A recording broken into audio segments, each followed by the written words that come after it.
Olá! Como é bom mais uma vez poder encontrar e falar com você. Na verdade, a nossa vida, ela é permeada de momentos que podem contribuir muito para o nosso crescimento, para o nosso desenvolvimento.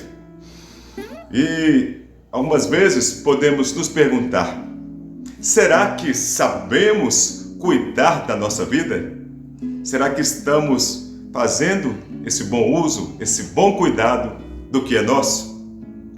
É interessante que muitas vezes nós somos mestres, os seres humanos são mestres em fazer críticas das outras pessoas, de outras situações, do que está acontecendo ao seu redor, daquilo que está alheio.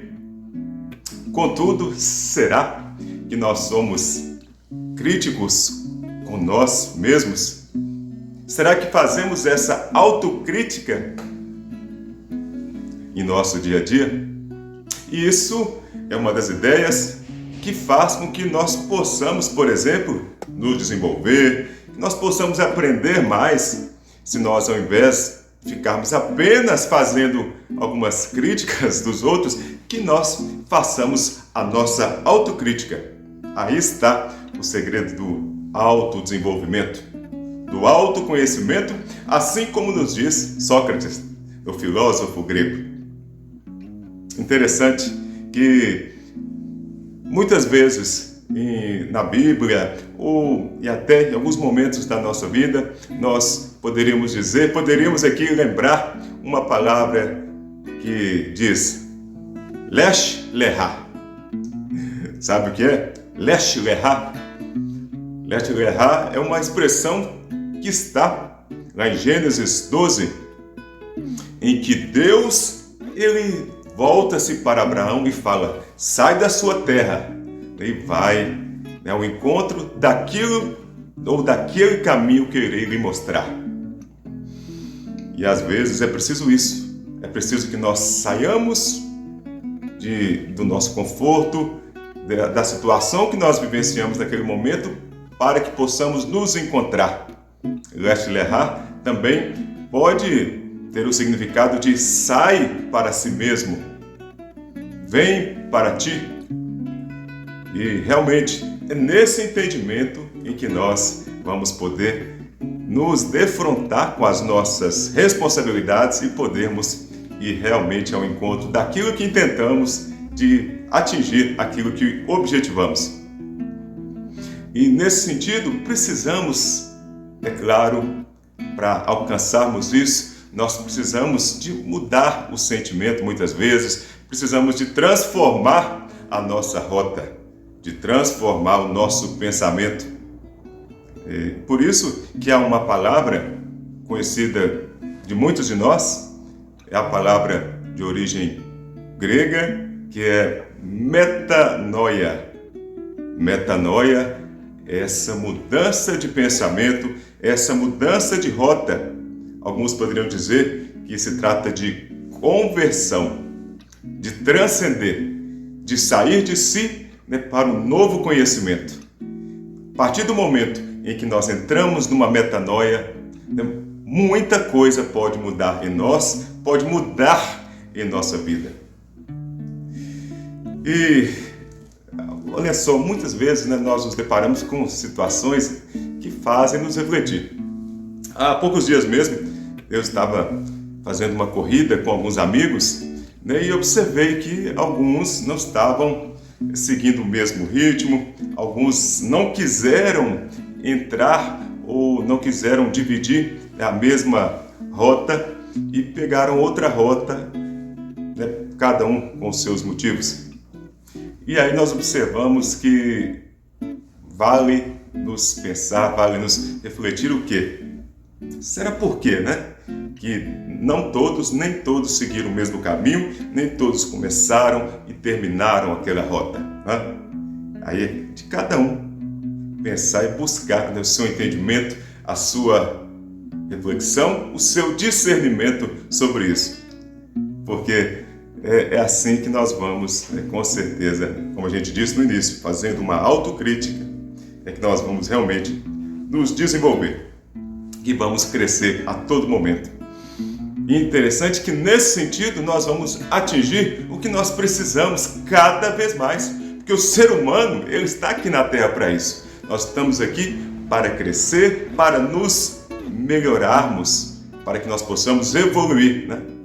Quem disser ao contrário, ele está talvez numa frequência, numa vibração completamente diferente, pois o nosso objetivo em comum deve ser isso, nós sempre buscarmos esse novo aprendizado dia a dia para sermos melhores, para nós mesmos, uns para os outros, porque quando cuidamos de nós mesmos, nós realmente somos gratos pela nossa vida, pelo que temos, e assim também podemos, a partir daí, cuidar do outro, cuidar de si.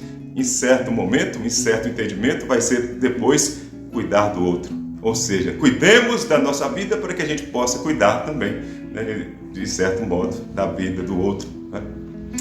E nesse sentido, lembro-me aqui uma pequena história que nos diz o seguinte, que havia um senhor, um sábio, e ele estava ali observando os seus 3 filhos. Eles estavam ali em um local, estavam ali conversando, discutindo, cada um querendo buscar, né, o seu entendimento, buscar, né, a sua razão sobre alguns propósitos, sobre algumas ideias da vida. E ele, ao observar aquilo ali, ele chegou para os 3 filhos e falou: olha só, tem uma tarefa para vocês. Preciso que vocês vão até o palácio do príncipe que governa, né, essa nossa nação, e que vocês possam levar para ele algumas dádivas nossas aqui. Então, para um filho, ele entregou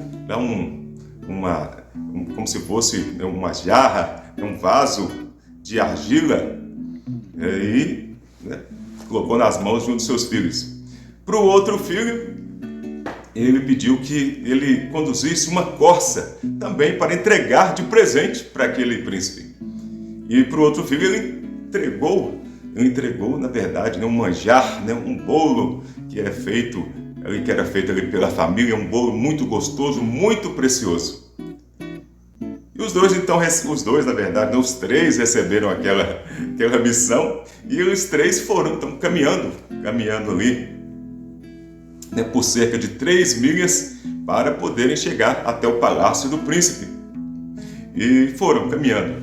Ocorre que no caminho, né, eles foram discutindo, e um e outro, né, aquele que estava conduzindo aquela corça, né, virou-se para o seu outro irmão e ficou muito preocupado que ele estava ali carregando aquele vaso de argila e ficava ali querendo instruí-lo de como ele poderia fazer isso, estava ali cismado que ele poderia deixar aquilo cair ao chão, e começou então a prestar muito mais atenção no seu irmão carregando aquele jarro, né, aquele vaso de argila.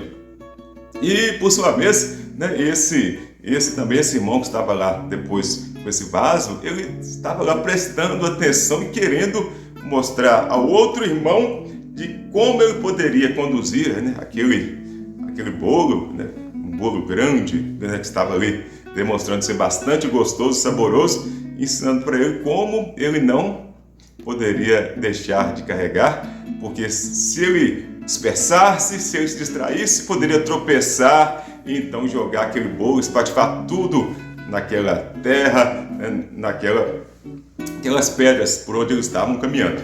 E assim foram caminhando, discutindo, e cada um naquele sentido, naquela vibração. Passaram-se alguns momentos. O que ocorreu? Esse, né, que estava lá conduzindo a corça, ele ficou lá, continuando lá, martelando, orientando, querendo orientar o seu irmão a como carregar aquele vaso, que o irmão ali se distraiu, deixou o vaso cair no chão, deixou aquele jarro cair naquelas pedras e se quebrou, se espatifou realmente. E a partir daí, o que ocorreu foi que esse que estava lá, né, buscando orientar, e viu toda a situação daquele jarro cair ao chão, que ele se assustou, se distraiu e deixou com que a corça fugisse. E ele então começou a correr ali por aquele caminho, disparadamente, e o irmão que estava lá com o bolo na mão tentou lhe ajudar, tentou ir atrás da corça, tentou lhe sustar aquela fuga. O que ocorreu foi o quê? Ele deixou também um pedaço, aquele bolo, tudo aquilo que estava ali com ele, deixou cair ao chão e pronto, se perdeu. Tudo se perdeu. O que eles fizeram, né? Não conseguiram chegar até o príncipe, retornaram até o pai e cada um chegou, né? Queixando-se, né? daquele seu insucesso, daquela situação, cada um tentando se explicar e colocando desculpas e desculpas, né? Inclusive é uma frase que diz, né, que aquilo que é bom em desculpa, ele realmente não é bom em mais nada. Se a gente ficar colocando desculpa, ficar colocando condições, a gente deixa de fazer muitas coisas, né? Então a gente tem que tomar a decisão e nem ficar colocando condição e dando desculpas. Mas voltando aqui para a história, o pai observou aquilo e ele então voltou para seus filhos e disse: na verdade, se vocês estivessem cada um cuidando do que é seu, isso não teria acontecido. Vocês agora não estariam nessas sombras desse insucesso, nessas sombras dessa situação tão negativa, né, que deixaram toda essa missão que era para ser cumprida, nada disso foi feito.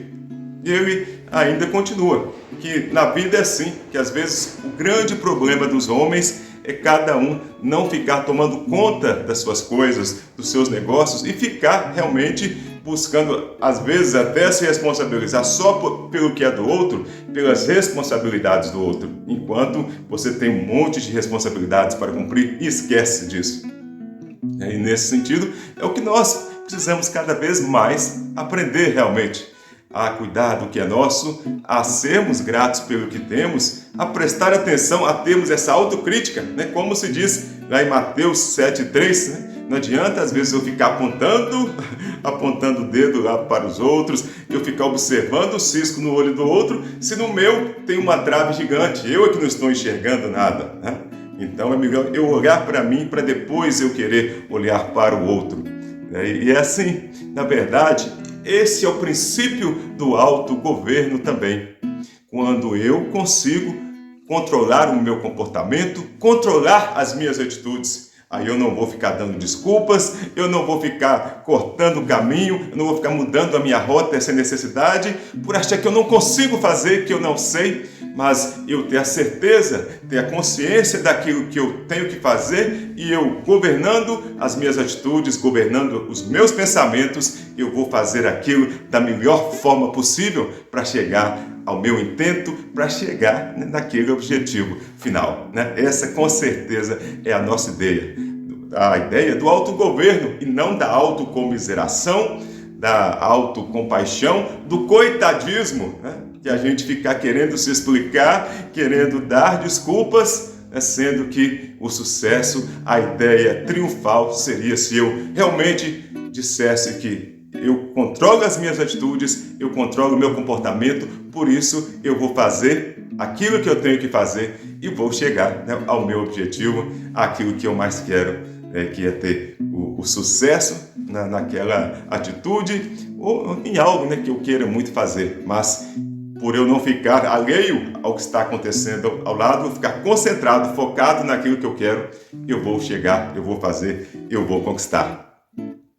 Então, mais uma vez, muito obrigado a vocês, né? Que Deus os abençoe muito e vocês tenham hoje um excelente dia e nos encontramos, se Deus quiser, na próxima semana. Então, tchau, tchau, até mais!